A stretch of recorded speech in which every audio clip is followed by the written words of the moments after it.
Hi. If you go to the news right now and type Egypt, you'll see that Egypt just had elections, and those elections were sadly quite controversial. Some are for, some are against, some are blah blah blah.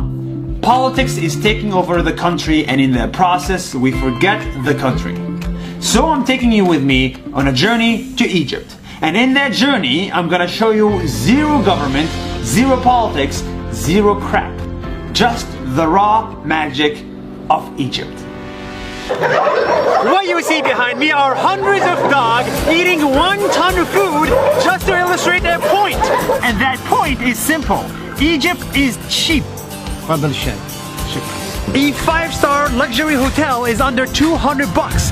That is affordable. But when you go to the streets, it gets even more cheap. An entire McDonald's meal is $2. Another meal will cost you 50 cents. Eating with friends, that's $2. A tourist price souvenir, that's 20 cents. It's so cheap in Egypt that I can feed 600 of these dogs for 100 bucks. That's 13 cents to feed an animal. 13 cents. Egypt has only recently become this cheap, and some locals are not too happy about it. But if you're watching this from the United States, come visit Egypt. Trust me, it's worth it. That's 1 minute. See you tomorrow.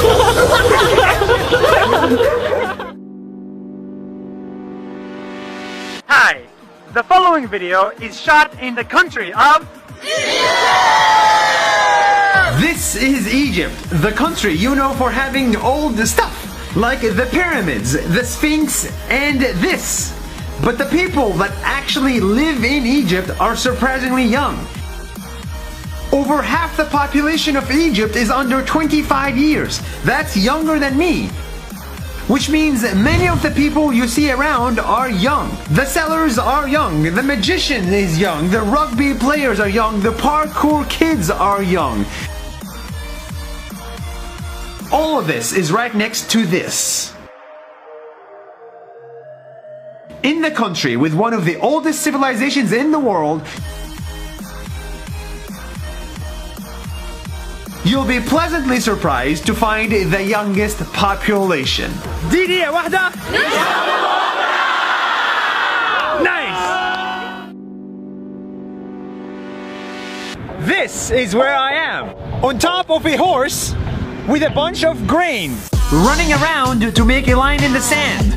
Because legend has it that this is how Alexander the Great, this guy, defined the border of his new city, Alexandria, with just a line of grain.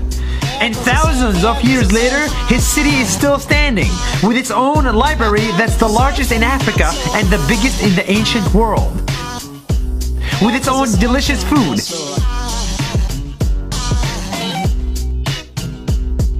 Good weather, and fascinating history. This is what I've wanted to see for years.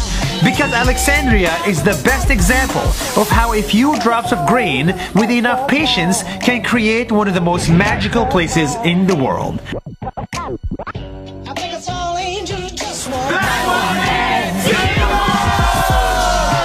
Nice, Alexandria, nice. Hi. What you see behind me is an entire city filled with garbage. Pigs, bad smell, and dust. This is the garbage city of Egypt. But before you judge this city too much, let me show you what's inside. Here is where tens of thousands of garbage collectors live.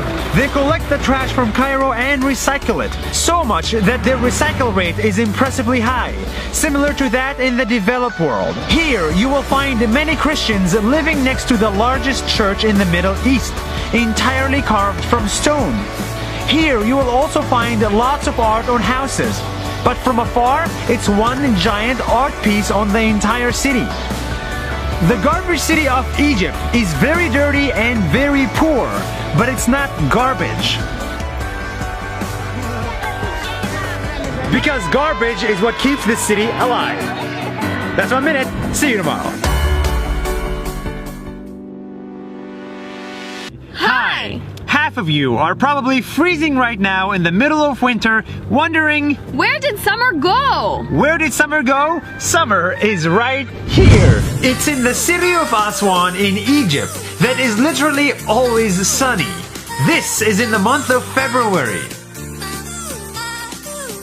But it's not just the weather here, it's the culture. In Aswan, these rocks were chopped and put on boats to cross the Nile to build this. In Aswan, temples have existed for thousands of years and people have lived for thousands more. Life is too short to spend it in the freezing weather. It's cold. Come to Aswan because here it's always summer. That's it for Egypt. That's 1 minute. See you tomorrow.